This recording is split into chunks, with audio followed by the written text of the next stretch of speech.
Okay. Here, Well, but we are live. You got Bellwether up again, Nate. oh, thanks.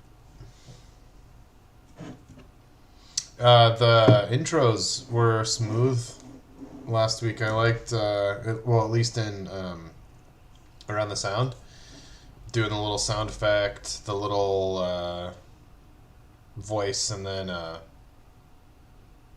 think like just a small little musical thing. Whatever you did, it sounded Yeah, really nice. yeah, it was pretty simple. I think you do a good job, buddy. Thanks. Uh, oops. Yeah, the season didn't start on Sunday. No.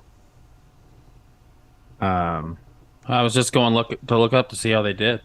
sorry, I was filling that out somewhat drunk on the flight back from San Jose. How was it down there? San Jose is pretty cool. It's a nice little town. Yeah, I've been there Um, before. there's like a pretty okay scene around the stadium. There's like some bars and restaurants and stuff. Easy walking, easy transit in and out. Um, There's so we went to the In and Out Burger. That's just like up the road. And it's literally like a block away from where the San Jose Earthquakes play. So that's the play. It's like 2 miles from the airport. You fly down, Uber to the In and Out, get an In and Out Burger, and walk to the stadium and watch the Sounders dominate, and then like take an Uber to the airport and get on a flight back.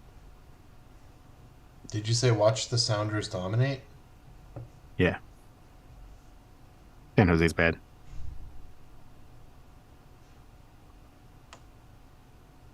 Did, this is not a retelling of something that's happened recently. No, no, no, no, no, no. I'm just saying that's the play if you want to go watch the Sounders. Ah, It's like so easy. Like literally it was 5 minutes from the airport in a car. And the pickup queue for Ubers there is just like a long piece of the parking garage. You just stand there and you call your Uber and they just pull up because it's such a small airport. hmm, It's really easy. interesting. San Jose was the first place that I ever flew. I Huh. was 6 years old and I flew by myself. Whoa, crazy. Yeah, my uncle lived in San Jose. That was back in the day when you could like drop people off at the gate. So my parents like walked me to the gate. I remember looking out the window of the plane, and they're like in the terminal waving at me. And then my uncle picked me up on Funny. the other side.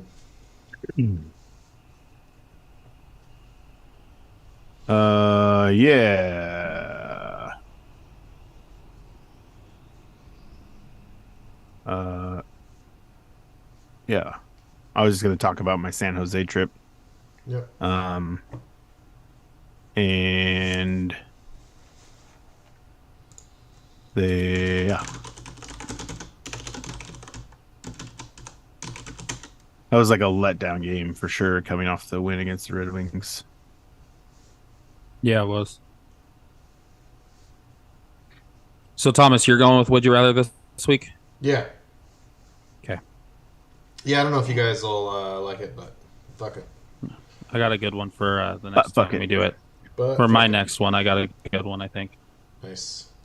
Uh, we've also realized. So it's hidden in the tab there in the show sheet, but I'm gonna like, so don't look at it, right? But we can track responses and just leave it there, right? So it's like these show sheets live in the G drive. We can always reference back. Mm-hmm. And the search function is so good in the G drive. It should let us search back through random shit. So it's something we should keep in mind. And we can always just Okay. keep track of stuff, even in live time. Like for the Super Bowl props, we could have done it on our own tab in here, and then even like next year we can look back and they'll be just right there. So it could be useful. All right. I'm ready to go. I don't think we have a bunch of stuff we need to handle ahead of time, do we? Nope. Nate, you got to change background. Oh yeah. Don't like my bellwether? I mean, I don't give a shit. Oh, where do you find these backgrounds? Just on the internet. It's pretty Nate funny. has a lot of free time, it looks like. I don't have a lot of free time. My boss just announced she was resigning. What the hell is going on over there? Stuff. Stuff. What was I just about to do? Oh yeah, I gotta go into the G Drive and find you. Oh, you'll love this, Thomas. Yeah. And the CEO came to me and was like, "Oh, we're gonna reorg you under engineering," and I was like, "That's a really bad idea." Your And he's like, "Well, tech just service. yeah, well, all of it. Wait, All of by the way, we're live. By the way, on YouTube. oh, well, yeah, Yeah, right, all of right. yeah, fuck.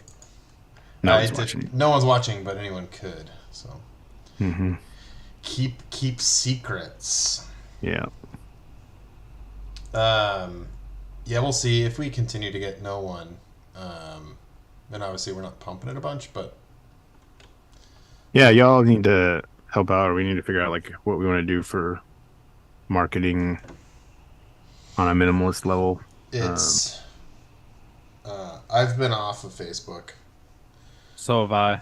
so for me it's disingenuous for me to get back on there after not communicating with people that I'm very close with and being out of their lives for years and years to just pump a podcast. So, I mean, I can, but I haven't been on it the last couple of weeks. oh, do you say weeks? For me, yeah. I mean, I know it's different for you, but I'm Yeah, just I saying mean, the I last haven't- couple I of haven't- weeks I haven't been on it. Been on it like years. I like broke down in tears last week, and I finally popped on for something. And like the first picture that popped up was one of my good friends in Georgia. It was like, the last time I saw this kid, she was like 5, and it's like now she's 13, going to a school dance in like this beautiful dress. I'm just like, fuck. It's it's the stuff I'm missing. So yeah, a little different for me, but anyway. Well, I gotta get the word out somehow. Yeah, I know. I'm a little lethargic today. I had to Yeah, go we gotta down- get some juice. Juice. I had to go down. I had to be in Portland at 8 a.m. this morning. So Jesus. Do you have every recording day? You're like on the road for the whole fucking day. my territory, man. Guess that's Big what territory. happens when you're a bouse. Territory manager. Like a bouse. Are you a BAUS bouse? No. No, you're just a BOSS boss. I'm a B-O money sign boss. Now we're ready. Woo! All right, you guys want to get into it? Hit it. Let's do it. What is going on, sport fans? And welcome into episode 18 of the P Cubed podcast. My name is Thomas Barrett, and I am here, as always, with my buddy Nate Hull and Brian Danello. We're so glad that you're hanging out with us while we have our weekly look at the Seattle sports landscape. We're just 3 idiots having a chat, and we need your help to keep us in line, so please reach out with feedback or suggestions. You can find the pod on Apple, Spotify, and iHeart. You can tweet us at P3SportsPod, or you can join us live on YouTube while we record the pod at P3SportsPod on YouTube. Don't forget to like and subscribe. It's easy and free. It helps us out quite a bit, and you can be notified when we go live or when we post the weekly pod. With all that housekeeping out of the way, grab a bev and buckle up. Nate, what is on the agenda this week? Well, supposed to give some juice. Juice, Some juice, juice, juice, juice, juice. Oh, how did you guys both break into that identical? That's the only thing I got. shitty beatboxing beat. Only thing I got. Oh my god. Well, we've quite settled on a format. You think my beatboxing is shitty? You should see my dance moves. I got a mean shopping cart. You guys Sprinkler. choreographing a dance for the wedding? No. Oh. Sprinklers. Well, we're still in the intro, by the way, before we get this Yeah. show started. We're always going to do Around the Sound, sportspredictions.net, our Hey What You Got segment. And then we called it Closing Questions that one day. I looked it up. Nice. But it's a pretty mundane name. So if you have a better one, let us know. But I'm pretty excited because Thomas is going to bring us the Would You Rather today because I got roasted pretty. Let's see what he brings. You got roasted because you asked the question of the You wrong made up for it form. last week. You made up for it Thanks. last week, man. I'm glad I did. So are we. All right, you ready to get this started. Let's hit it. Let's get it rolling. Round the sound. What's cracking with the Kraken? There it is. Boo. Nate, what is cracking with the Kraken? Oh, I don't know if I can't remember if I talked about this or not, but You did. oh, I did. Oh, Briefly. great. I took a trip down to San Jose to see the Kraken play the Sharks yesterday. We're recording this on Tuesday. And it was a very fun trip. We left very early in the morning, flew down, hit In-N-Out Burger, made it to the stadium, walked around the stadium a bit, and watched the San Jose Sharks put a thumping on our beloved Kraken. Definitely a letdown game coming off the two home victories after that hard road trip. But it was interesting. Like the stadium there is pretty compact and small, so it's actually like a really cool little barn to watch hockey in. The area around the arena is fairly developed. There's like restaurants and bars that you can walk to. So I would say if you wanted to take like a really fun trip somewhere that's really easy, it was like an hour and a half flight down, 2 hour flight back. I recommend San Jose. It's a cute little fun town. Um, the game, the first period was fine. It was just back and forth, but you could really tell like off the jump, San Jose was the more aggressive, better team on the rink, and they were playing without two of their best players. Who they're resting because they're anticipating trades. But they started Megna against his former team. They started Jones against his former team, and I really didn't pan out in the end. San Jose won 4-0, and if they score 4 goals in a game, everybody gets free Taco Bell tacos. That was What? cute. I love talking I love about San- Yeah, I was gonna say Thomas is gonna love that. I love San Jose. I was actually conceived there. Oh, How do you come to know something like that? My parents lived there in the spring of '85, deductive reasoning. summer of '85. Yeah. He should be a It's Really not the that hard. least useful information for a life. criminal investigator. Yeah. Yeah, no, my parents lived in San Jose for 10 years. I was actually there a couple years ago, and I visited the house that they... How many times did they have sex in San Jose that did not result in conception? As far as I'm concerned, my parents have had sex twice. once for me, once for my brother. There you go. But we're Well, getting all off right. topic here. Yeah, it's off topic. The Yeah, Kraken are coming back to town to play against the Bruins on Thursday. Yeah, have a chance to sweep the Bruins. I think Boston still only has the one regulation home loss this year, which is pretty crazy. Yeah, that's wild.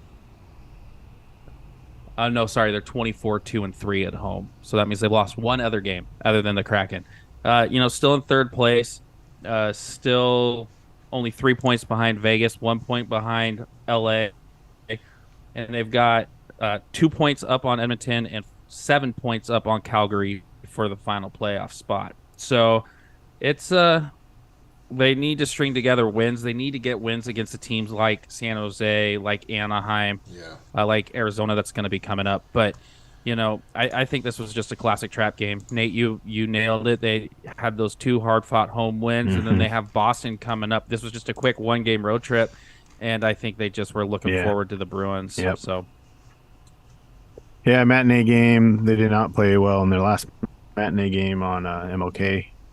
So, yeah, it was interesting. I just recommend the trip. That's all I'm gonna say. Not much else to say. There you go. Seattle Mariners, full squads, games on Friday. Crazy. Again, like the favorite sound of spring. Like all the radio shows go down there and they like are hanging out by the fields, and you hear the pop of the glove and the bats cracking, and it's pretty great. so which one do you like better, the pop of the glove or the crack of the bat? Pop of the glove. See, I'm a crack of the bat guy. Mm-hmm. Just You when would be a when you crack make guy. solid, when they make good contact and you haven't heard it in months. I mean, I love the pop of the mitt too, but the crack. There's just something about the crack of the bat that hope springs eternal. And the Mariners, coming off their playoff berth last season, have a real chance to make some noise this season. So Yeah. It was always really fun for me when I was a kid. I would pull out my bat bag and, bring the glove out, and, you smell it, right? Like you hit your hand in it, and like that was spring. Even though it was snowing outside and you were like headed to a camp at Gonzaga or something like that, it's just it was a lot of fun. So High that was school really fun. It's just like feels like spring now. high school tryouts every year, man, inside because of the snow and the Yeah. rain. So we couldn't really figure out who was actually better because you can't really get tricky hops like you normally do with Hmm. when you're getting a little rubber ball off the basketball hardwood gym. But We would play yep, it was we would so when we started practicing, we would practice at 6 in the morning in the gym. And, once in a while, coach was pretty awesome. We would play a pickup game with tennis balls and no gloves. And that was super fun in the gym. Like, that's one of the better memories I have. And then if you hit it off the back wall, then it was a double if it was on like your pull side. And if you hit it off like the deep one, it was a home run. It was pretty fun game. But yeah, it got us like juices flowing, running around. So yep, It's a a lot fun easier to do head first slide. it's a fun time of the off season. I really enjoy. It's a chance to hear from some of the young guys that you haven't really heard from before because they haven't been part of the major league squad. Especially with WBC coming up.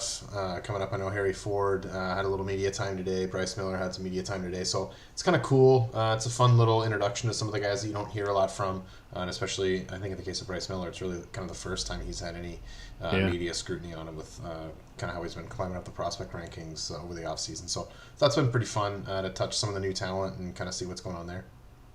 I'm really excited for Harry Ford. I mean, they're gonna move him off a catcher, right? Depends on how soon he's coming up. I wonder about Even if third. it's in the next 2 years. I mean, he's from what I've been hearing, he's got the arm to play the outfield. Hmm.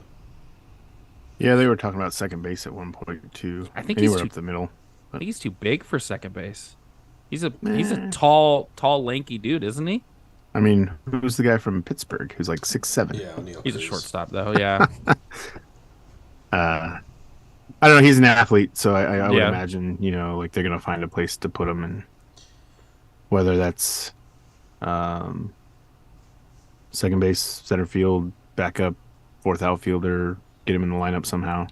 It's Um, another way that I think the front office has had a relatively successful offseason is almost all of the additions that have come in are not committed long term, right? mhm, They're going to mhm. get an opportunity to see what they have in Wong. They'll get an opportunity to see what they have in Teoscar.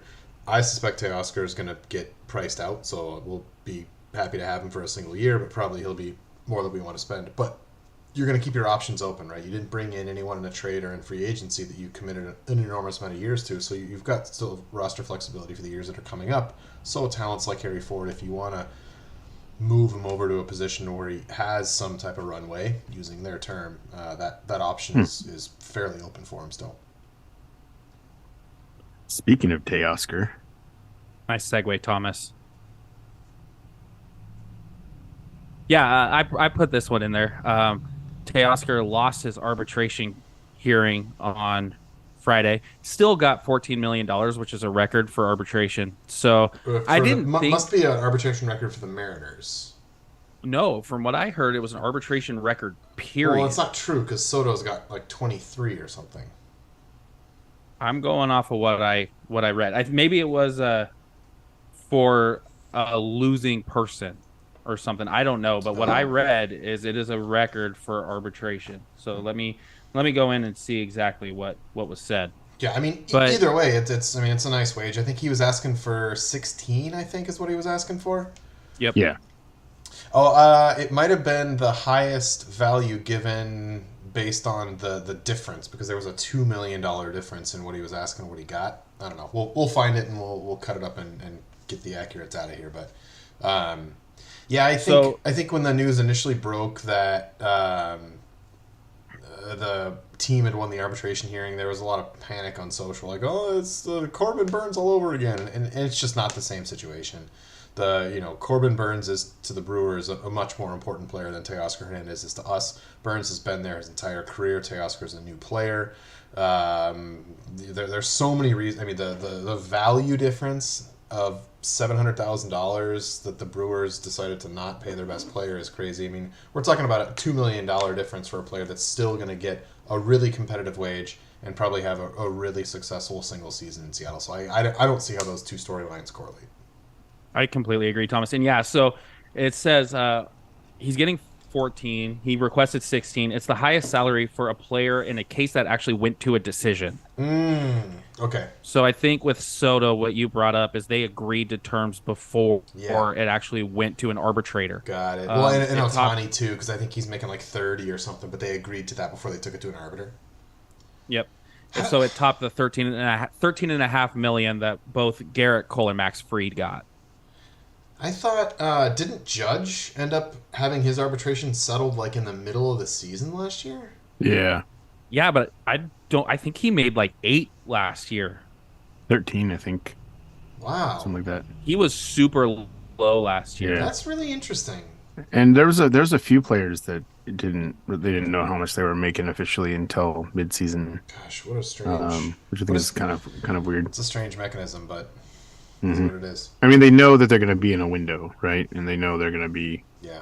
somewhere, so they're like, oh well, either I'm playing for 15 or I'm 13, whatever. Yep, yep. Now it's a fun Next year I'm going time. to get 60.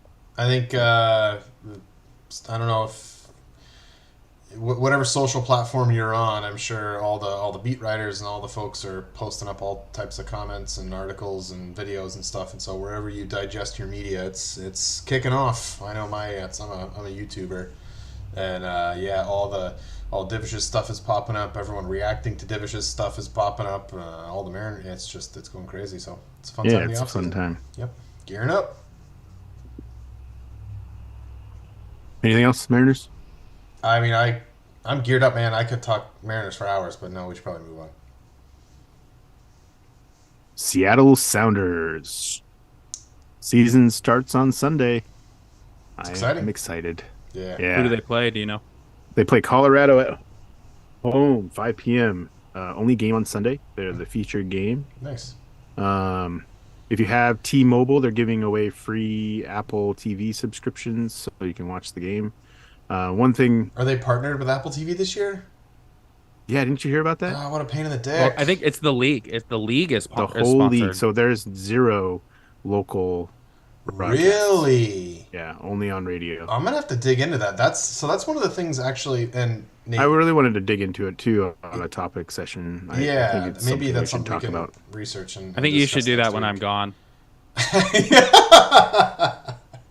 No, I mean honestly, the way that MLS has been really tightly controlled and has kind of slowly managed their own expansion is a masterclass that is useless because it will never need to be used again. But they've cracked the formula of how to grow a sports league from nothing to something that's stable, sustainable, and successful. So Commissioner Don Garber and all the stuff they've done at the league office is fascinating and commendable, but it seems like they're taking steps. One of the things they always have done in years past is they've allowed each of the individual teams to negotiate their own kind of media rights distributions. And so over the last couple of years, Sounders games were available on Amazon Prime. A couple of years before that, they were on Fubo or something. There was some service that they were on. And that's always been kind of convenient because it's exactly what you want from the Mariners, right? I don't want cable. Like, if I can just have Root a la carte, I'll be happy. And they don't let you have it, but the Sounders always have, right? And so you could pay a small fee and get access to all the games of only the team that you wanted. And it sounds like maybe that's going away. Yeah, it's all on Apple now. So, yeah, let's dig into that in a topic specific segment after you do I some will research. tell you, I saw the Bruce Lee kit, and that thing is pretty sweet. I'm not I like gonna it. lie. Yeah, it is a good looking kit. It's red, which is weird, but still cool. It's pretty normal for a third kit to be a totally off color. But That's right. Wasn't their Hendrix ones was like black and purple Yeah, or yeah, something, yeah. right? Mhm. yeah, so usually Did you know? Do you know why that they do that, Brian? Nope. So for international play, they might run into a team like Sounders unlikely, right? But they're going to run into another team that has green, and so you need a color that is differentiating enough so that when you're on the pitch together, you're not getting confused. Do they not have white? They do, but it's not an official color that they use. So the MLS a couple years ago, and Thomas, I want to talk about this from last week. They actually only require teams to have two kits and expect teams to have two kits. But For they do league have play or white in listed as general? one of their kits. for league play. Yeah. Hmm. So the Yeah, Hendricks kit and the green is their kits this year. yeah. That's normal. Teams Um, are free to have whatever kits they want. It's normal to have a home and away, just like in every other sport.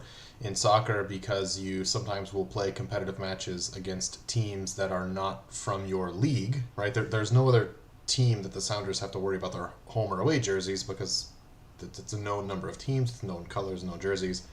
Due to a lot of the international competitions, it's kind of commonplace for soccer teams to have a third kit, which is just a wacky, odd, totally unrelated color. So red for Sounders.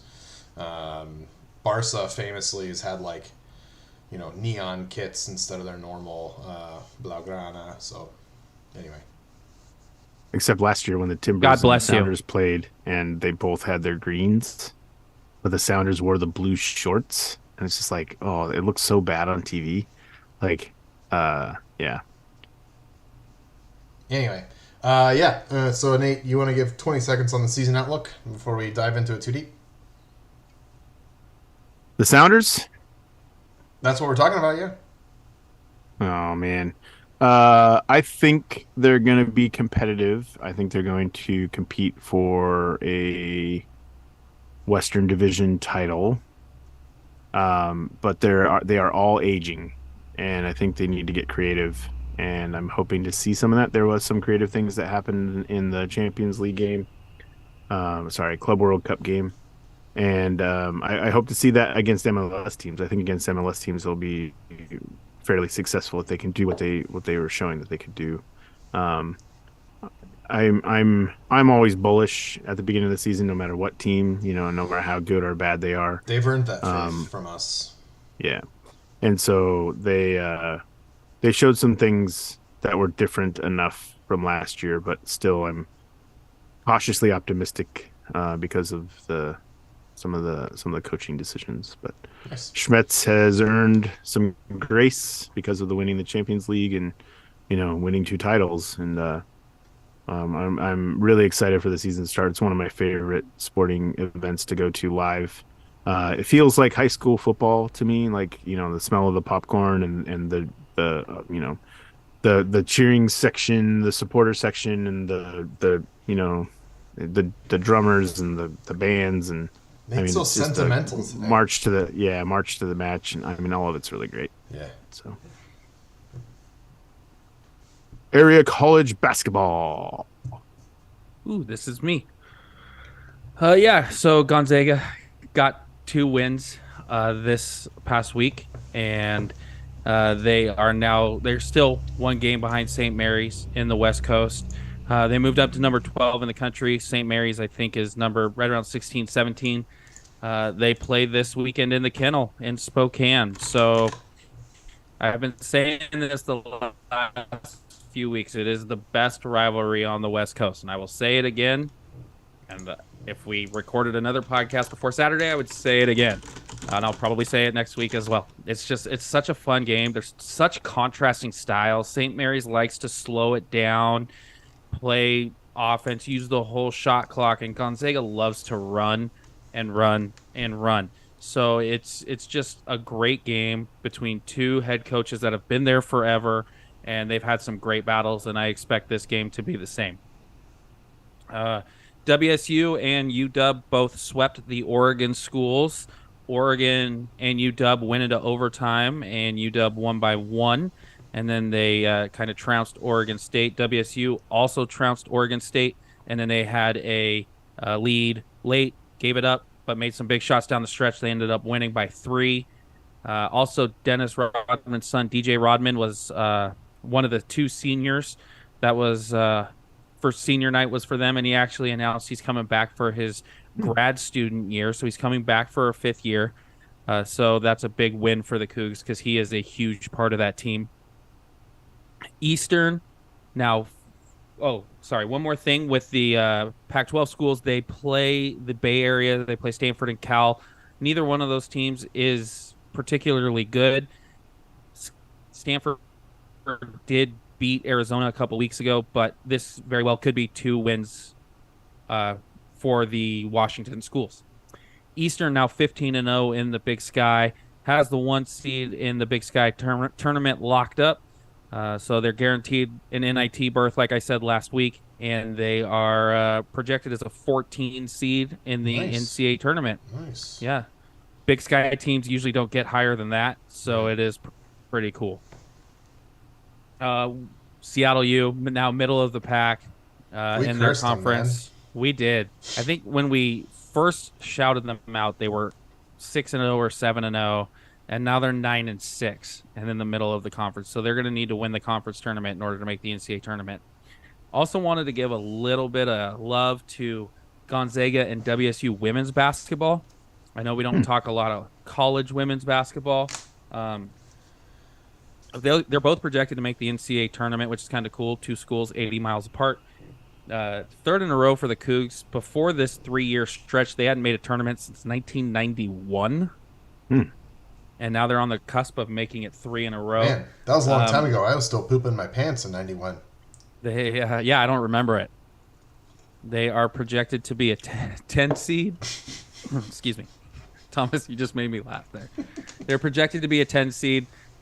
And actually, it's cool this year. So the NCAA tournament for the women, instead of doing the Sweet 16 in 4 venues, they're doing it in 2 venues. Cool. And one of the 2 venues is actually Seattle. Oh, neat. So that's kind of cool. So they're going to be the Sweet 16 and the Elite 8 games are going to be here in Seattle. Gonzaga is in the top 20, so they are a projected 5 seed in the NCAA tournament. So it's kind of cool to have 2 teams from the state of Washington in women and 2 teams in the state of Washington from the men both make the NCAA tournament. That doesn't happen all too often. So it's kind of cool to see that. So nice. Good stuff.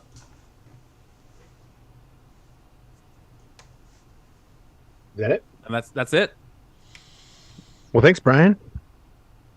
We'll be right back with sportspredictions.net. Why were you guys laughing so much when I said this is me? Was that when Nate was sticking out his tongue in a fucking weird way? Oh, I wasn't looking. I was looking at my screen. Oh. Yeah, he like went fucking Gene Simmons. Were you eating carrots and hummus there, Nate? Orange. Ah. So professional.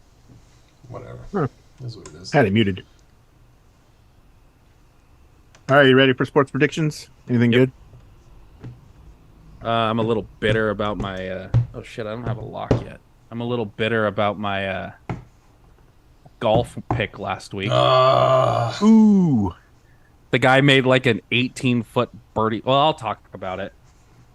Can I bring up the sports betting thing in this section? Yeah. You mind? No. Ooh. Sweet. Yeah, tack it on. Hold on. Give me a minute just to get my lock here. You're good. Looks like we might actually have some college basketball games that I can pick. Finally. Fuck. Ugh. All right.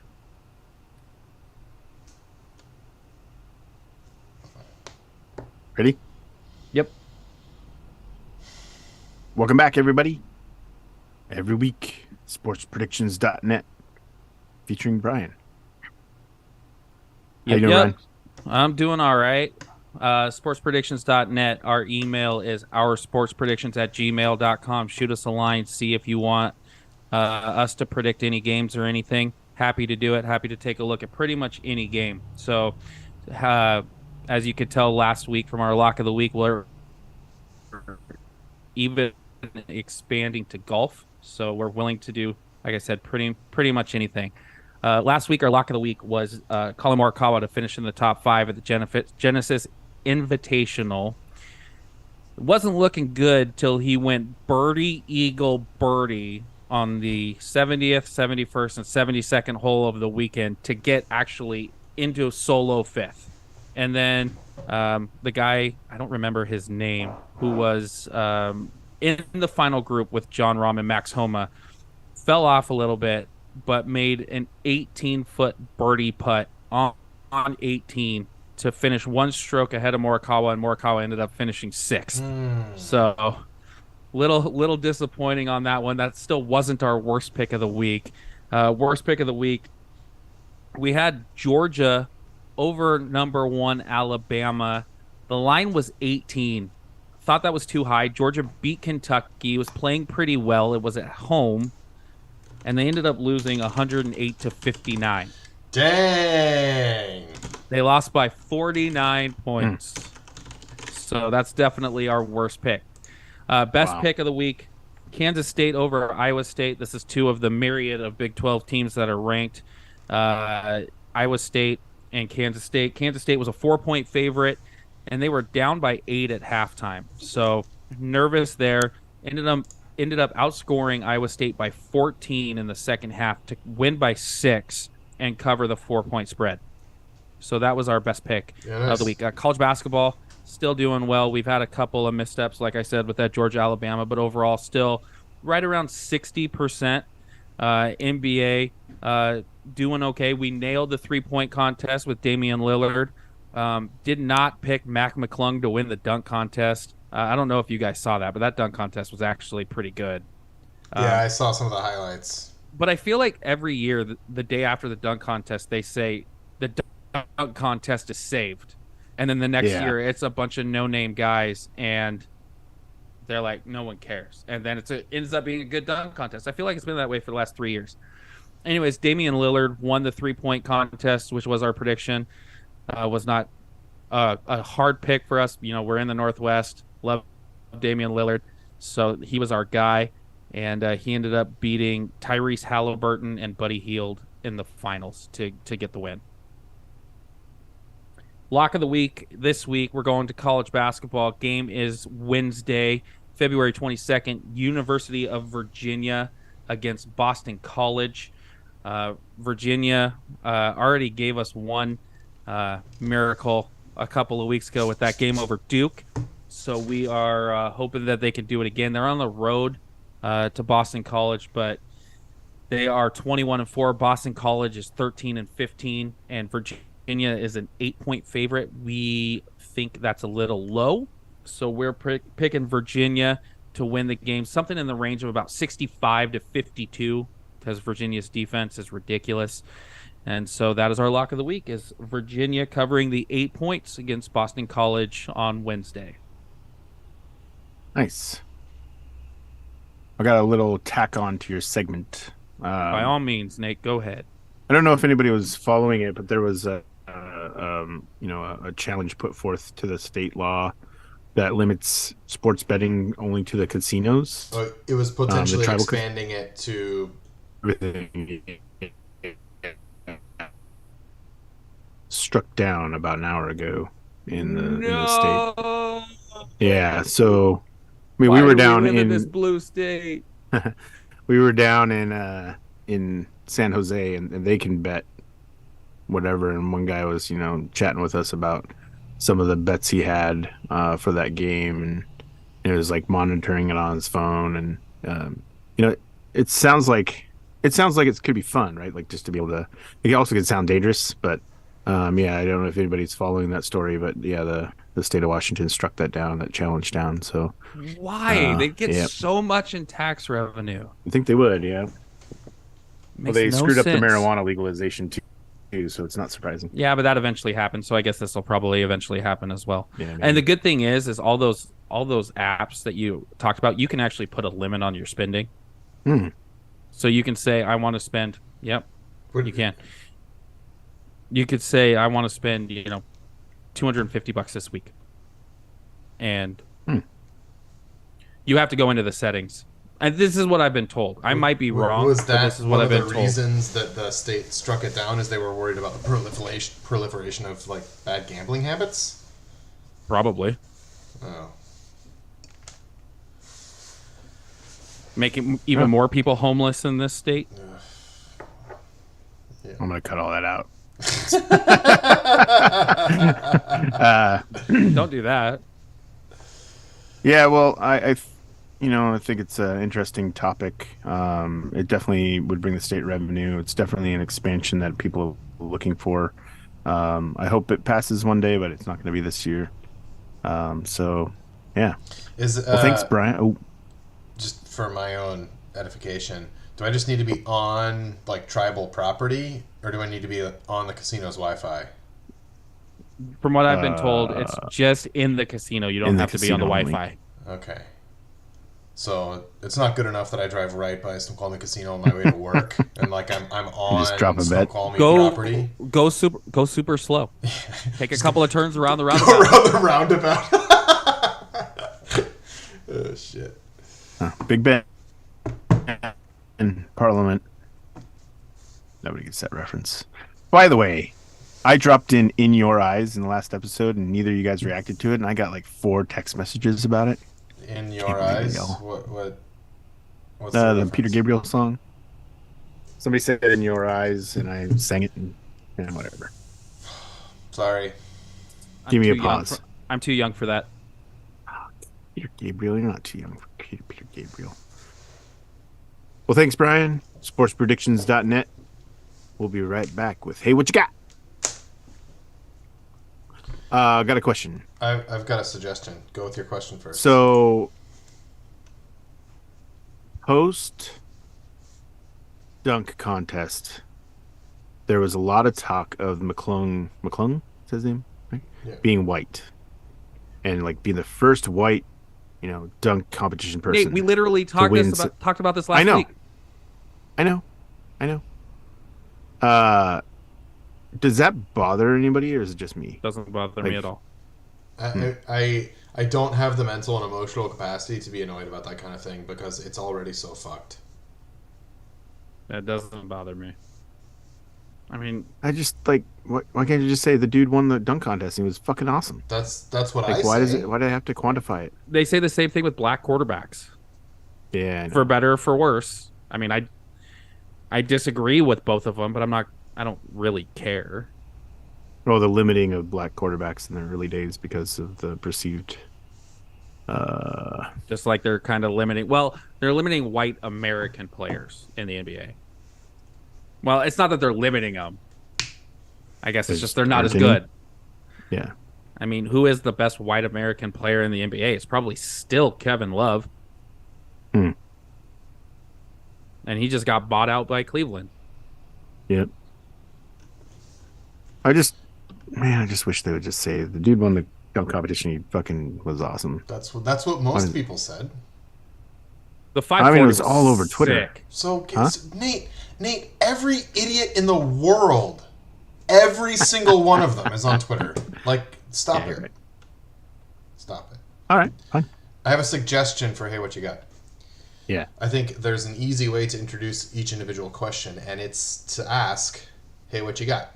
So I think if we know, based on what we see in the agenda here, who's going to ask each individual one, I think if we mix them up at the end of what one of us have said, we can just immediately ask the next person, hey, Brian, what you got? And you can just roll right into yours, and then you go, hey, Nate, what you got?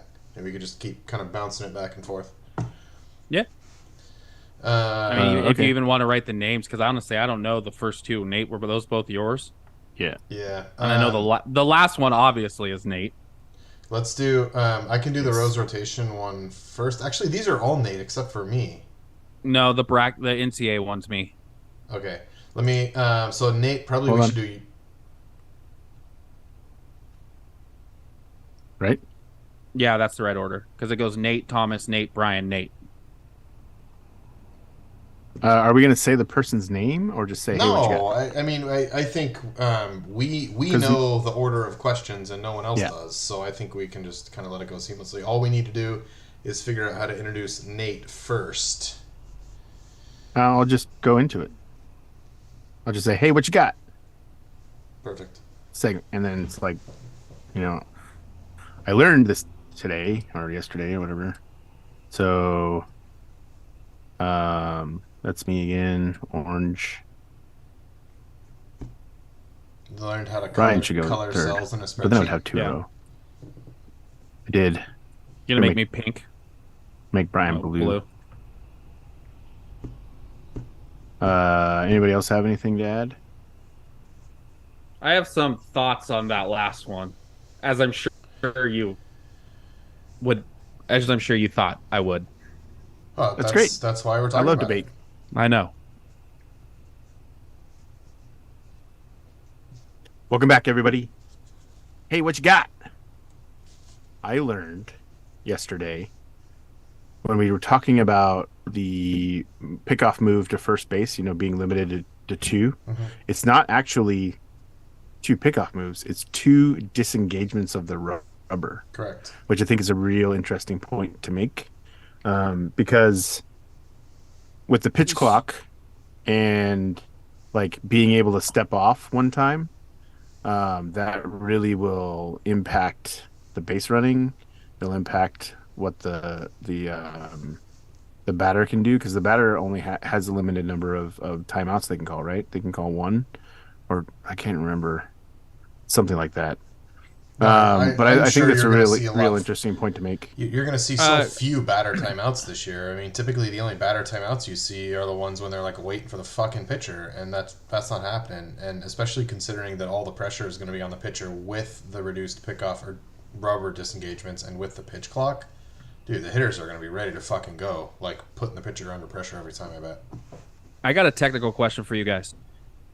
Technically, when a right-handed pitcher does a pickoff, they have to disengage from the rubber before they do a pickoff. Both pitchers do. No, left-hander doesn't. You have to step off the rubber before you let go of the ball. Since when? Since forever. No. Yes. No, why do you think Andy Pettitte always got called?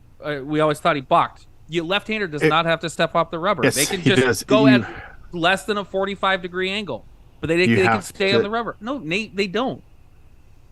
They do. Everybody has to disengage with the rubber to throw it over to first base. No, they don't. Go watch Yes, Andy they do. Pettitte's pickoffs. They weren't complaining about his fucking stepping off the foot. They were talking about the move to home. Exactly, which means he was still on the rubber. Right. But you are stepping towards first base and your left foot is coming off the rubber as you're throwing it. Because No, right-handers have to step off and pivot. It's a lot harder. But left-handers don't have to. We should look this up then. Let's look it up. That was my technicality, is because Nate, I honestly think you're 100% wrong. Brian, let's be real. There would not be a rule change that goes into effect that would have this big of a strategic difference between right-handed pitchers and left-handed pitchers. So again, I just wanted to know like the technicality of it, because to me, like when you say disengage, when a right-hander steps off to do a pickoff, technically they're disengaging from the rubber, which I know is kind of nitpicky. But a left-hander, that's not to nitpicky me, at all. That's exactly what a rubber disengagement is. Huh? I'm watching Andy Pettitte right now, and his left foot does not move. Well, the rest of us that aren't watching the exact clip that you are watching are just going to have to trust you, I guess. Nate?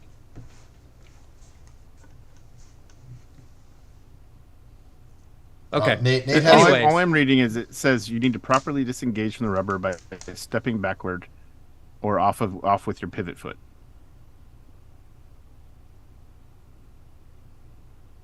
Okay. It's in legal pitching positions. In umpire Bible. Then to me, I went to YouTube and watched Andy Pettitte. But anyways, they may have changed the rules since Okay. Andy Pettitte, since he was like 25 years ago.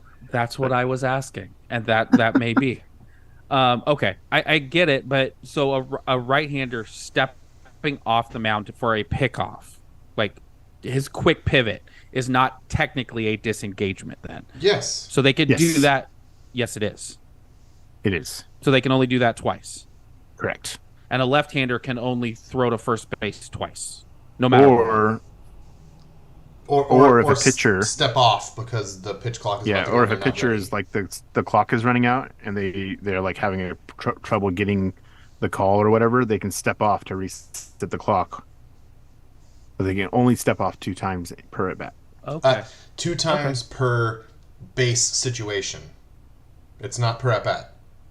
Because if a guy steals second, he's not like out of pickoff moves. It's like per situation. Cool.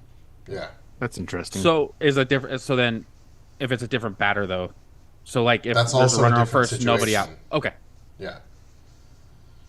Yep. For each unique combination of hitter and base runner. I thought that was an interesting definition. I thought it was just pickoff moves. So, Well, if the batter is taking too long, they get a strike called on them if they're holding up the pitcher. which I think is cool too because fuck JD Martinez. Where have you been for the last 3 months? Yes. Did we Whichever talk about that? person. No, but No, it's we've like talked about it's how like, much you hate JD Martinez. oh my god, this is off the Oh rails. no, I'm just saying like I didn't realize that Hey, they got a strike called against them if they hey, were did holding you up. guys know there's rule changes in MLB this season? We should talk about them. I just thought there were interesting clarifications. Rubber. Hey Thomas, what you got? Hey, what I've got is I'm shocked that none of us made a condom joke during that entire conversation. So, kudos to us. Condom? Well, Oh, for rubber. Yeah. let me give you another. Hey, what you got? I'm not gonna say Thomas. This segment's off the rails already. I'm gonna have to do some creative editing, I think. Hey, what you got? Yeah, I saw a great pod YouTube thing this week, so I wanted to kind of direct everyone that way. So I watched a lot of the stuff John Boy Media puts out. I think they've got a really interesting mix of analyst personality and players. Specifically, Chris Rose does Rose Rotation, and he had Mark DeRosa on in the last week or so, and it was a really interesting interview. For those of you that don't know, Mark DeRosa is an ex-player who currently is like a studio analyst on MLB Network, but he was pegged to be the manager for Team USA, the World Baseball Classic, and I just thought it was a really interesting interview. It was pretty obvious these two guys had known each other for a long time, so they kind of had a real casual vibe and talked kind of.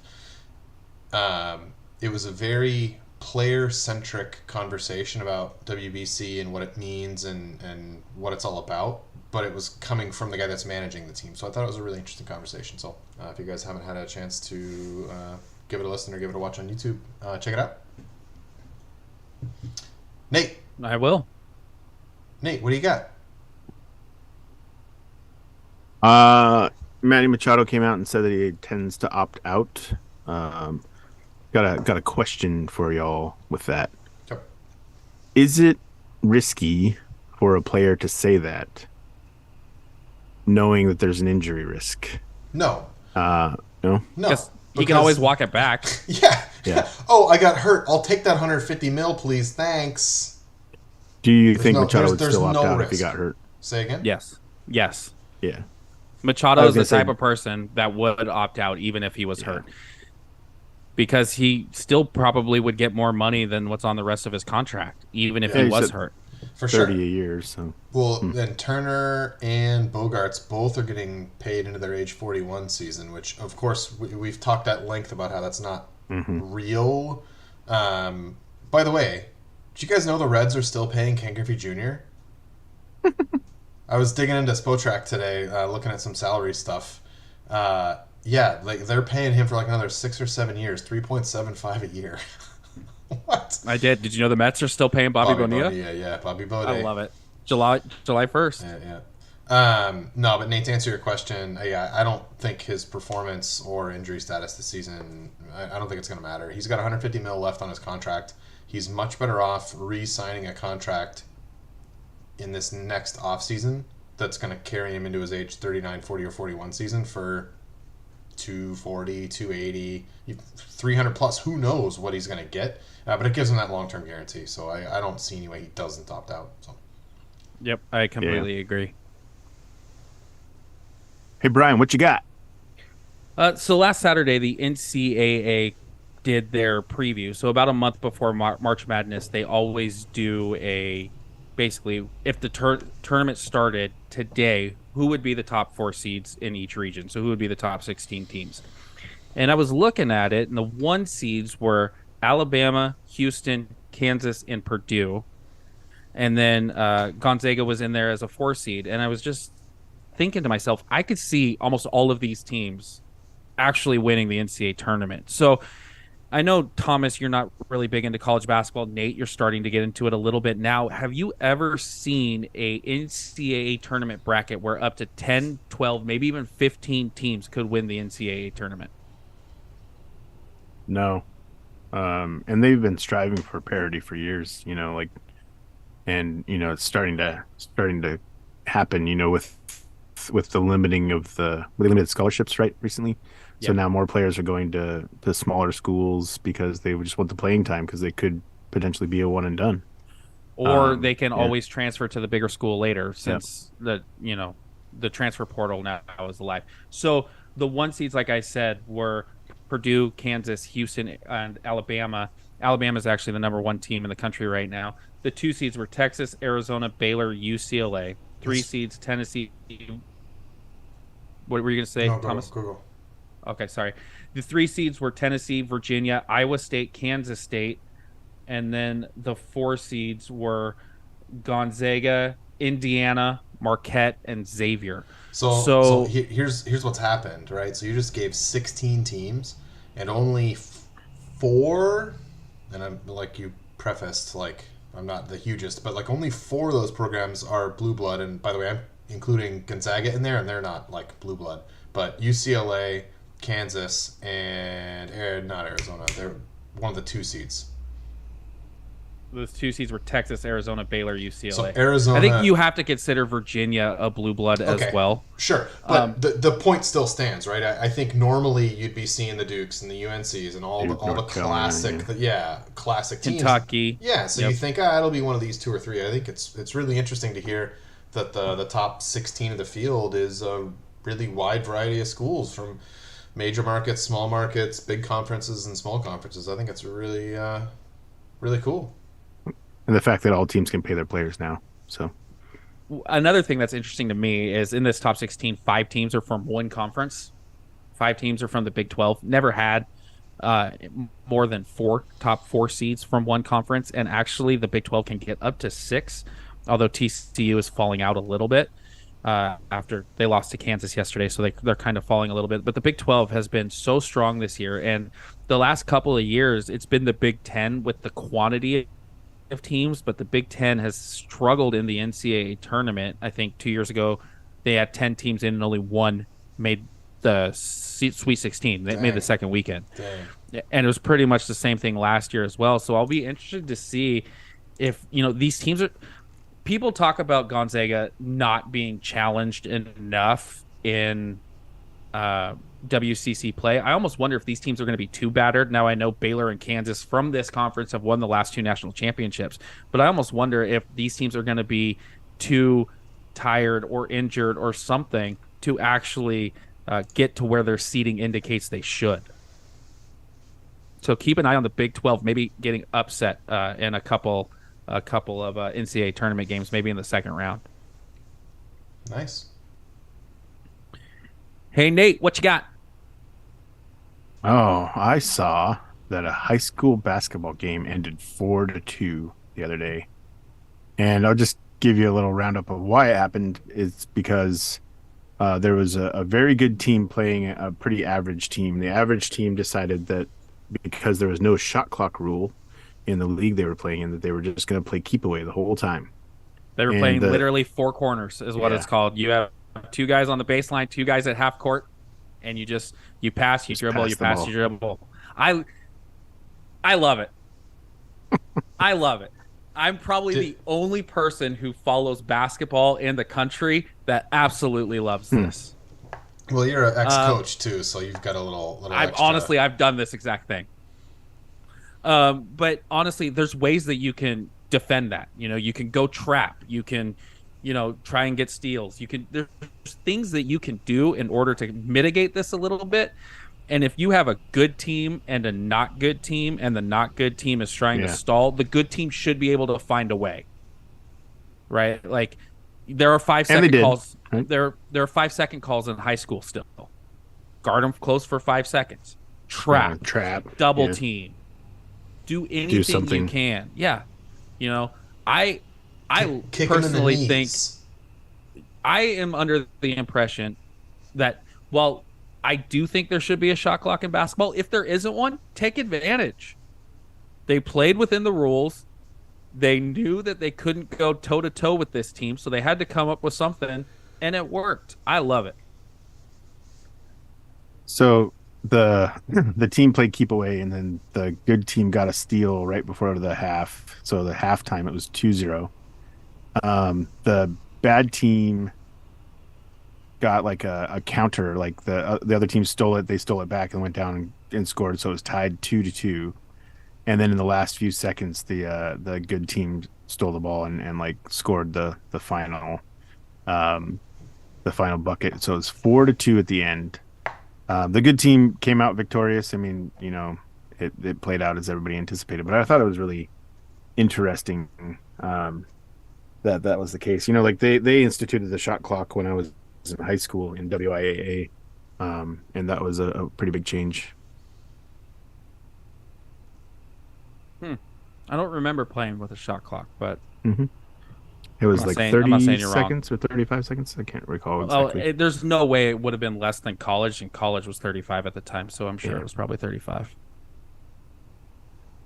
And now college is 30 and the NBA is 24. So high school is probably either still 35 or 30.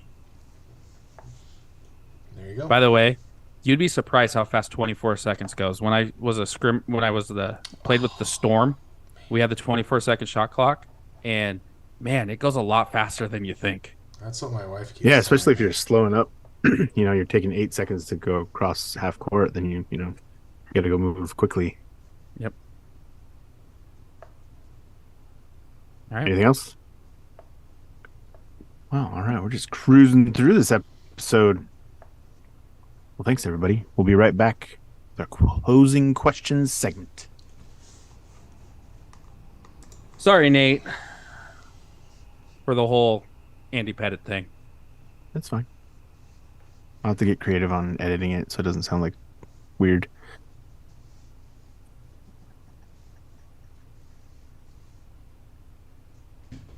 Okay. Or because there was some good stuff I had to cut out.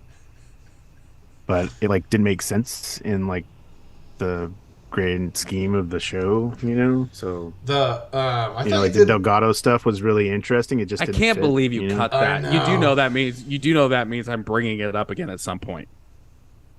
That's fine. I had to dude, that was so hard to get that down. I to know, an hour. but I thought you did a cut really out good so much job. stuff. Like I remember being kind of annoyed that the Delgado stuff was out, but I remember it being really, really clean. I was really impressed. no, I agree. But the only thing is now it's lost the wow factor for you guys. So now when I bring up Carlos Delgado and We can pretend. it's just not the same. Don't worry, I'll be over the top. Holy shit, you're kidding me. No. Impossible. He has a real case, man. The fact that he only does. got 3.5% Yeah, on That's his pretty first. crazy. Maybe we just do what did you guys think of the idea of hey, what you got being a focus on a topic that we kind of research and that we can argue about? I think it could be interesting, but I mean, fringe the Hall of Famers. That's a good one. The problem with that, I completely agree. The problem with that is for all three of us to have a discussion, it would probably have to be either football or baseball related. And since football is not going to happen, it's going to be baseball centric for the next few months, right? Up until probably the draft. Because I know jack shit about soccer, so I can't really, offer anything with soccer. And Thomas, no offense, but you said the same thing with basketball for you. Yeah, so yeah. No, I mean, I would be interested in doing something like that. We just need to make sure that we structure the rest of the episode around it, right? We've kind of fallen into this pattern where we're not afraid of kind of extending topics and bullshitting a little bit. And if we want to dive into something a little deeper, we need to make sure that we carve out enough time for it. So, yeah, I think if we wanted to try that one week, we could absolutely do it. We just want to fly through or maybe it's just if we have an interesting topic we want to focus on, that's yeah, just I can keep the area college basketball. I mean, I can cut area college basketball to. Well, it's going to cut itself here in a couple of months. True. But then we're going to have to be filling time in the summer. Baseball's the only thing going on, so. Sounders. Basketball playoffs goes till June. Fucking hockey playoffs go till June. Yeah, that's true. That's true. And then training camp is in July. So. There's the cycle. Yep. All right. Welcome back, everybody. Closing questions segment. We'll started off with Would You Rather? Simple this or that, which Nate did not understand the concept of multiple weeks in a row. No, Nate, again, you did it right last time. Thomas, You gave us two options. Would you rather? You're up. All right, so I've got a baseball themed Would You Rather, and it is based on a premise. So before we can go into the Would You Rather, I need to have you guys agree to the premise, or else the whole thing is just fucked. Okay. Okay, so the premise is that we haven't gone into the WBC yet, so no one's got injured yet. We haven't gone through spring training yet, so no one's gotten injured yet. And we don't have any more information because we haven't gone through spring training yet. So if the baseball season started today, I think it's an open and shut. Marco Gonzalez is the number 5 starter on this team. Agree? No. Agree. Agree. Nate? No. You said no. You said if the season started today, knowing what we know now, Marco Gonzalez is not the 5th starter. Even though Jerry has come out and said that Chris Flexen can be good in the bullpen and Marco can't, even though Jerry DePoto has come out and said that he's worried about the effect on the locker room if Marco's not the 5th starter. Like, hello? Who would it be then, Nate, if the season started today? I would put Flexen in there. Not who would you put as of right now. Yeah. Who would the Mariners put? By the way, Nate, spoiler alert, this will be one of your choices later. Can you just agree to the premise, please? No. Yes. Thank you. Okay. So now that we agree that Marco Gonzalez is the presumed opening day starter for the Mariners. Yes, Nate. Am I going to cut that out? Should we start over because I fucked it up? No, I mean... No, Nate, because it adds to your level of literally questioning everything. So it has to stay. All right, fine. All right, I'll jump back a sec. All right, well, now that all 3 of us agree, thanks, Nate, that Marco Gonzalez is the presumed opening, not opening day, right, but opening day roster 5th starter for this team, I have a Mariners number 5 starter themed. Would you rather? Ooh. So the first is, and by the way, and Brian, sorry, this is always the clarifying question I ask to you, and so we're gonna do Thomas rules this time. So this is gonna be not just 2 names, not just for this year. This is gonna be would you rather have this thing they could have done the previous offseason? So it's like a contract thing. Ish, yeah. Okay, so currently Marco Gonzalez has 2 years left on his deal. There is a 3rd year left that's a team option for $15 million, which, by the way, can we also agree that the club is unlikely to extend that offer to Marco Gonzalez in 2026? Yes, okay, everyone's nodding. So if we assume Marco Gonzalez is under contract for this year and next year, 2 years at $19 million, would you rather Marco, 2 at $19, or Tyler Anderson, 3 at $39? For the number 5 spot, Marco. And the reason why for me is we saw Tyler Anderson here with the Mariners in a playoff stretch just fail. Especially, I was at that last game against the Angels, and I know Joe Madden was going crazy with all of this changing the pitchers and everything, but Tyler Anderson didn't have it. He didn't have it in his start earlier that week, also against the Angels. He had a nice season. I feel like I would trust Marco more than Tyler Anderson right now. So I would. Yeah, also Tyler Anderson said he didn't want to be here. That like colors my decision a little bit. But I would also say Marco just because, as a 5 starter, if they used him as a traditional 5 starter, he'll give you at least 160 innings, and that's amazing, right? So like, why wouldn't you sign up for that? Yep. Agree. I think all 3 of us are Marco on that one. By the way, Tyler Anderson, excluding his rookie year 2016 in Colorado, so starting in 2017, his ERA plus by season, 105, 104, 44, 98, 93, 98, 86, and then last year, 163. Woo. That was crazy. Tyler Anderson almost single-handedly won me a fantasy baseball championship. In 28 games started last year, 163 ERA plus. But I'm with you. I think it's a flash in the pan. I'd much rather have Marco 2 at 19 for what it means at the clubhouse and keeping that 3rd year off the books for sure. All 3 of us are there. I think one more thing with Tyler Anderson is this year he's presumably the number 2 with the Angels. I'm not sure about that rotation, so I would hate to say. Because I think they have Ohtani at number 1, and I think Tyler Anderson was their big signing, so I think he's going to be their number 2. That's shocking. Poor Mike Trout. Okay, would you rather Marco Gonzalez? Poor Mike Trout. Marco Gonzalez 2 years at 19, or Chris Bassett 3 at 63?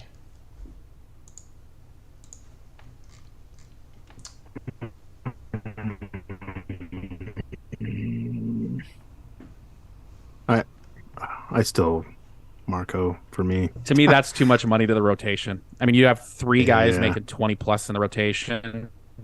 I yeah, Three guys I think making 20 Bassett's a better plus with pitcher. Kirby and Gilbert coming in yeah. are, yeah. Yep. Yeah, I mean, So Brian, I I don't, think Yeah. I think I would go Marco. yep, I don't think there's any debate there. I think, Bassett obviously had a nice stint there in Oakland, a little bit up and down, but the last two seasons, 57 games started the last two seasons with an ERA plus in the 120s. So, he's giving you pretty solid outings. But yeah, you're paying Robbie, you're paying Yeah. Castillo. It's too much money. I mean, just the baseball of it, like the lefty aspect, also. Lefty innings eater, Ooh. and it's Numbers Thomas forgot about lefties, righties. Let's ignore that. Tyler Anderson's a lefty, right? Tyler Anderson Is is a Tyler lefty, Anderson- yeah, but Bassett, I Okay. don't believe is. yeah, that's ready. Okay, next one on the list. Marco Gonzalez, 2 at 19, or Noah Syndergaard, 1 at 13. I'm taking Syndergaard on this one. Yeah, I think the upside is pretty legit with Syndergaard. And plus, I think he would just add some fire to that clubhouse. Yeah, that would be really interesting. But only 1 year, huh? Yeah, well, and for me, that's why I'm taking him. The thing I like least about I everything you said about Marco and Nate when we first hit this with Anderson, I think is absolutely correct. I believe it all. I just would love if he only had 1 year left on his contract instead of 2. So for me, yeah, taking Syndergaard 1 at 13. This is exactly the type of addition I wanted them to make this offseason. So that's where I'm at for this one. Sidebar. Yeah. Noah Syndergaard and never mind. Nice sidebar.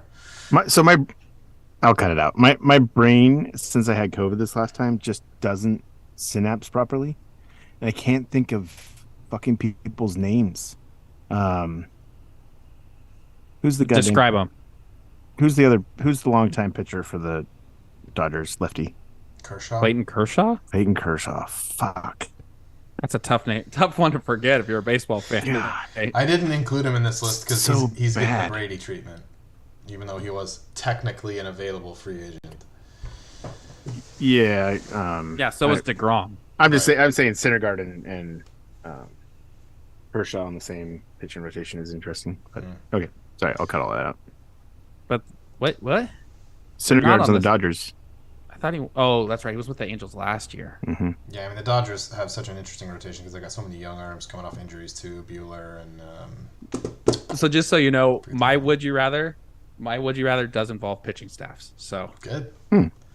We need to do one. Which staff would you rather, for example?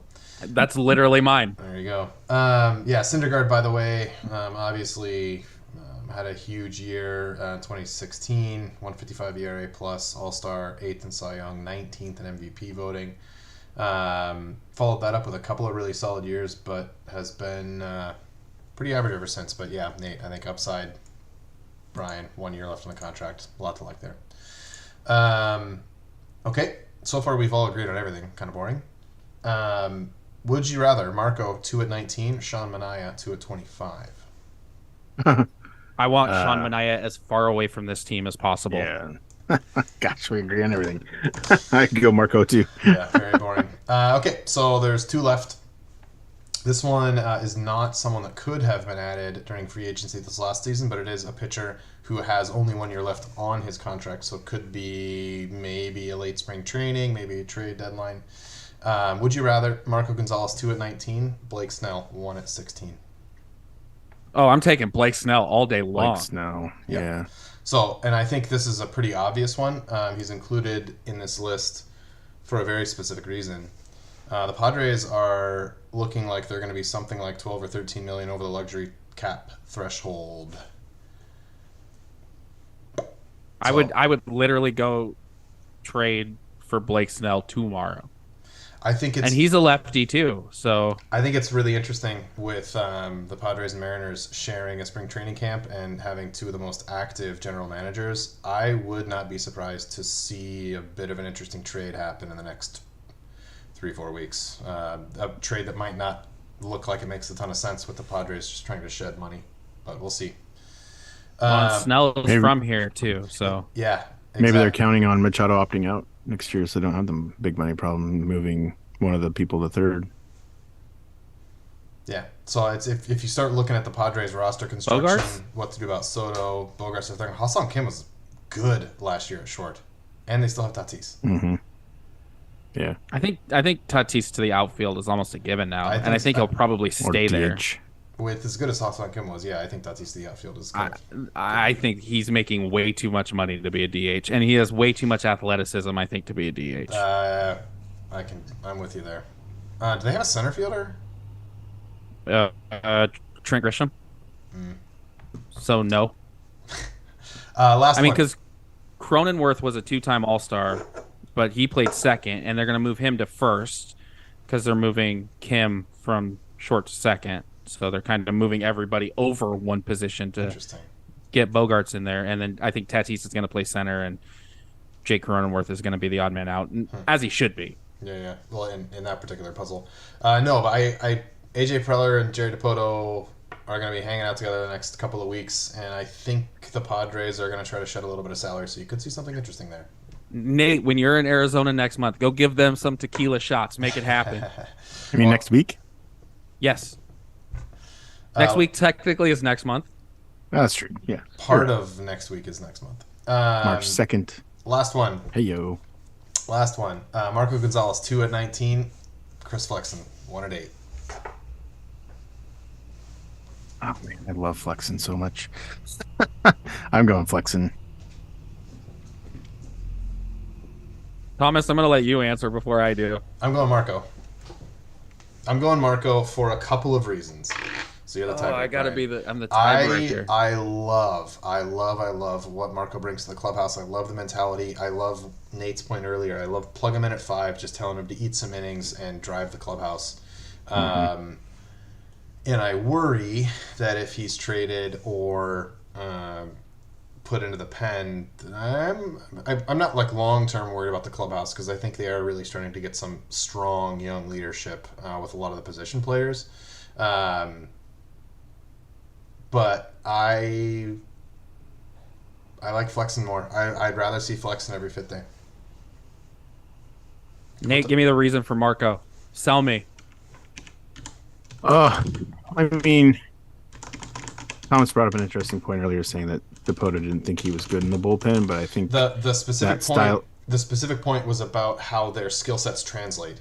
Right? They thought that a guy like Flexen, with his pitch selection and with his skill set, if he's only asked to pitch an inning or two, he could tick up on performance. Whereas someone like Marco, you're going to get what he's got, whether he's starting or relieving. Is that sorry? Just to give you the kind of actual context.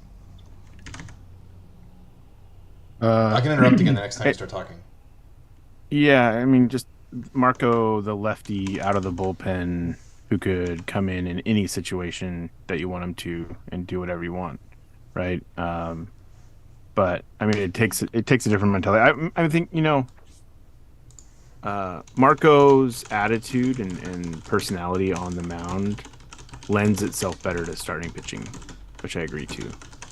But I have a real soft spot for Flexen in his story and how efficient he is, and I really like that. Yeah. And I think he just brought an extreme calm to the pitching rotation when he was in it. Like you knew you were going to get 6 innings, and you knew he was going to be under 4 runs every time. He was like Abbott from the 2001 team, right? Like Paul Abbott. You just knew what you were going to get, and it was fine. It was average. It was great. God, this is so hard for me, but I think I'm leaning Flexen as well. And I think based on it's exactly what Nate said. I think Flexen has been more consistent the last 2 years, and so that's the main reason to me why I think he would be the better option as the number 5 starter. I do think it's going to be Marco, but I would have Flexen. So trade Marco for Blake Snell. That's shed salary. It wouldn't shed enough. We got that comp take someone else back. We got that comp pick. I don't know if we want to take trade someone one, but Well, and take someone else Honestly, back. I'm still very surprised both of them are on the roster. I Well, thought me one of them too. were going to be traded. It's the perfect year to have depth like this, especially with a guy like Yeah. Miller who appears to be more and more likely to make this opening day roster. With WBC, that someone's gonna get hurt, someone's gonna be Mm. slow getting geared up. This is a good year to have that depth. Well, and I think I would love to see Brash get stretched out and be in the rotation and be that number 5.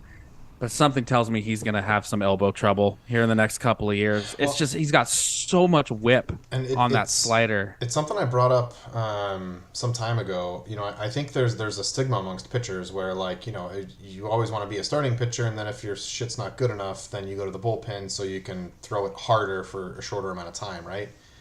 Mm-hmm. Some of these bullpen arms are getting paid like that. Mm-hmm. If you're Matt Brash and you can be an absolute top end elite high leverage reliever, yo, what's wrong You're with also that? pitching against three batters, right? And Hopefully. so, you know, Yeah. So I think I confused myself. I gave my answer after Nate gave his, and in my head we gave different answers. But after we explained our answers, I think we all picked Flexen. I thought you picked Marco, Thomas. Am I the one that flip flopped? You did. Damn it. Because at the end of my analysis, I said, I think I'd like to see Flexen every fifth day. Damn it! I, like, talked myself into the other answer.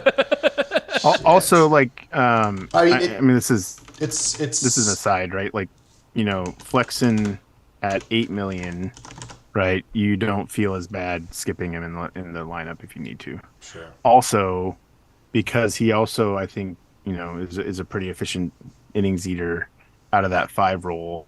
Like, he takes a lot of pressure off of the other guys. I would love if they can move Marco. I think they can get something back for him. I'd love because in my mind, if they move Marco, then both Flexen and Marco are off the roster next year, and so you've got the presumptive fifth slot open, right? Because Castillo and Ray are still under contract. Kirby and Gilbert are still under team control, not even an ARB yet. And if you've got Miller, that's amazing. If one of these other young cats, you know, if Hancock ticks back up, you know, there's so many arms that are coming up. There's always free agent pitchers available, and it's another area from which they can leverage their depth if they need to go get a bat at the deadline. You know what they should do? They should go get a left fielder. Specifically, a left fielder from St. Louis. No, they should go. Oh, fuck. And they should trade Marco Gonzalez for Tyler O'Neill. I know. Straight up. That was a That'd be rumor sick. early in the Was it Well, you know really? those. season. Well, you know that was the trade, right? That Yeah. got Marco here, right? Yeah. It was, yeah. I think that Some would people be. in St. Louis were throwing it out there because there was rumors that Marco was going to go during the trade deadline to St. Louis. I think that would actually make sense for both teams. The Mariners would have to Miller pitch had a something down else year in, too. I think. We could It talk depends. about It depends on. I mean, St. Louis you're not going to highly do it. values that kind of pitcher. Yeah, and it depends on. You're not going to do it until probably June, July, till the deadline. So you can see, you know, if maybe St. Louis has a couple of starting pitching injuries, and they need someone who can eat innings like Marco. that. Yeah. I mean, maybe that's the play. Maybe there is an assumption that there will be some health issues early, and you keep the guys around until you think that you're solid, and then at the deadline you have a piece to move Well, that doesn't impact you greatly. We saw from the Santana trade last year that Jerry's not afraid to act when he wants or needs something, right? He's not waiting for that 1-2 day before the deadline, so that could be a play. Yep, Thought provoking. There we go. I'd love to see it. I just think that'd be hilarious. All right, Good job, Thomas. Thank you, sir. Coming in hot. Yes, sir. well done, sir. First, Yep. would you rather? Yep. All right. Random question brought to you by. Brought to you by faculty.washington.edu. All right. Giving them another chance. If they don't give us a good one this week, we're probably going to go back to random question generator. Last week was good. But yeah, but it took me a while to get it because again, they don't have a whole lot of questions. Oh on my here. God! I didn't fucking record this. That's pretty amazing. Ah. Well, the good news is Oh my God, you're right. it's on YouTube. We've got the live stream. Can we pull it off there? Yeah, you can pull audio. Oh, and okay, yeah, I'll just do that. Pretty sure. Yeah, and Yeah. actually, we're all on the same YouTube account, so you should be able to pull it without a problem. Yeah. That's Wow. hilarious. I was Fuck. wondering. I was wondering at the beginning why I never saw it. I was just like looking at my timer that I have. It was like, oh, it's an hour 16. Did I start it when Brian started talking about his prep stuff? And I was like, oh, fuck, I never started it. What the fuck? So I'm going to put a little thing here. Did we start? Tyson Zone of the Week goes to Nate. Tyson Zone. We'll just throw that up at the top there. I'm not giving an excuse, but my daughter was up for 2 hours last night None because required. she was excited that I was home. None required. No, we're just gonna flip your shit, but it's all good. I know. Ah, man. Yes, thank you, Thomas. Should we start this over again? Yeah, let's go back to the beginning. Around the sound. Not what I meant. I meant just a random question. Yes. I just think about that for a second. Yes. All right, Brian. Random question brought to you by. Brought to you by faculty.washington.edu. We went back to it last week. We had a good one last week, so we're back at it again. And the question is, what is something you can never seem to finish?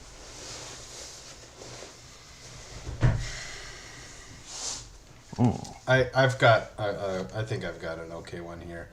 Projects I think are really difficult for me to finish. It's something I might have brought up in my P-Cubed highlight, where I really enjoy analyzing the things around me and finding things that I think could be improved and jumping into these projects and planning them. And I find a lot more value. I find a lot more entertainment. I find a lot more satisfaction in the planning. And so sometimes in the middle of the project, if I kind of start to hit some unexpected snags, then I start to get distracted with planning the next project instead of finishing the one I'm working on. So that's leaks into my work sometimes, unfortunately, as well. So it's something I have to be aware of.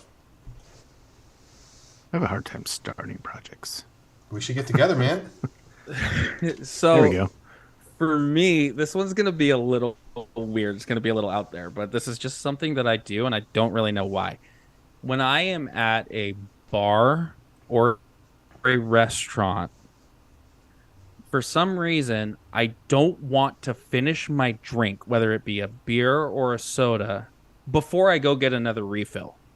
So in this glass, I know it's weird, and it's something I've always done. In this glass, if this was full of beer and we were at a bar with a pitcher, right, I would drink until there's about that much, and then I would fill it back up to the top. And I do the same thing with soda when I'm at a fast food restaurant. I don't wait till it's all the way gone. I go and I fill it up when it's got probably about a quarter left. I don't know why, but it's something I've always done. And Kyle gives me so much shit for it. Shout out Kyle. Good Kyle. Kyle, who is in New Orleans right now. Oh, nice. So that's mine. Unexpected, I know. Yeah, that's interesting. I have a problem finishing television series in an efficient manner. Like, I usually will stop watching it and then like go back so I can like stream or like binge it, you know?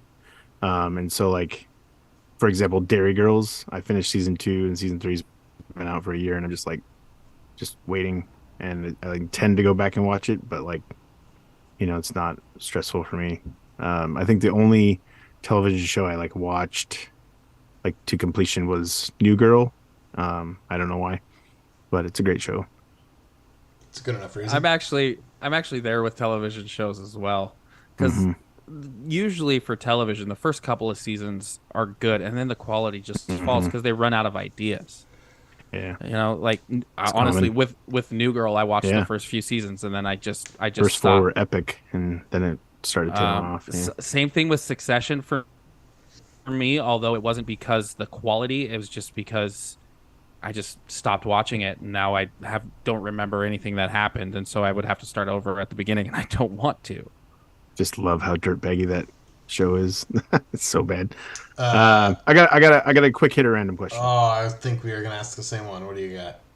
No, what do you got? No, what do you got? Mine is along the line of soda. Oh, comfort TV series that you'll just watch on loop, and it's where you go. Nate, I think for Seinfeld. you it's New Girl.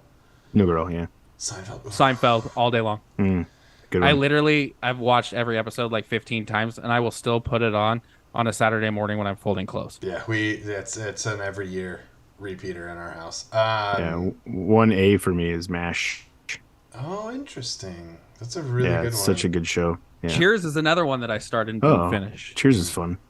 For me, Parks and Rec and 1A or Parks 1, and Rec is so good. It's so good. Like so good. 1B for me is Archer, but also a good example Mm. of something that kind of jumped the shark. I only get out to like season Yeah. 4 and then I go back to season 1. All right, Nate, go ahead. When you're at a restaurant or a fast food place and you get a soda, do you put the lid on and use a straw, or do you drink from the cup? Dine in, Yeah. cup. Yeah, no lid. Cup, no I lid. still Yeah, use too. I thought it I was still use a unique in straw. there. I still use Oh, a straw. okay, interesting. Straw, no lid? That's weird. At a Fucking restaurant? idiot. Yeah. Like if Like, if I'm at a Pizza Hut. yeah, a Pizza Hut or Shakey's? I use a straw all day. Yeah, I thought it was unique in that I like, every time I'm dining in, I don't put a lid or a straw in. But no, hold on, From the hold cup on. with If, ice. if you're But talking no, about Pizza if I'm at a Hut, fast food, if I'm at a fast food like a taco time, I'm always lid and straw, Yeah, even yeah. if I'm dining in. so this is what's just happened here, right? So like at a Pizza Hut or like one of those pizza places, those are not the disposable cups. So you use a straw because a lid isn't an option on like the reusable plastic cups. Yes, Okay. I do. And if I use a straw. I always use a straw. Do you have straws at home? We do. Do you We have have metal metal ones. straws? Yep. We do Yeah, too. nice. Yeah, we do too. Like those things. Jeannie got a big bag of them for Christmas from her mom. Oh. Of plastic ones. Did She you get the loves little straws. rubber tips so you don't freeze your lips to them? Yeah. No. Gotta. Gotta. Okay, we gotta All go, right, boys. everybody. Yeah. Thanks. This is fun. Yeah, it was a good All one. right. Maybe next time Nate will actually record the damn thing. Maybe I will actually record it so I don't have to do extra work now. Sons of bitches. Love you, buddies. Thanks, everybody. Thanks, Yeah, party yeah. people. Love you guys. Bye bye. Bye bye.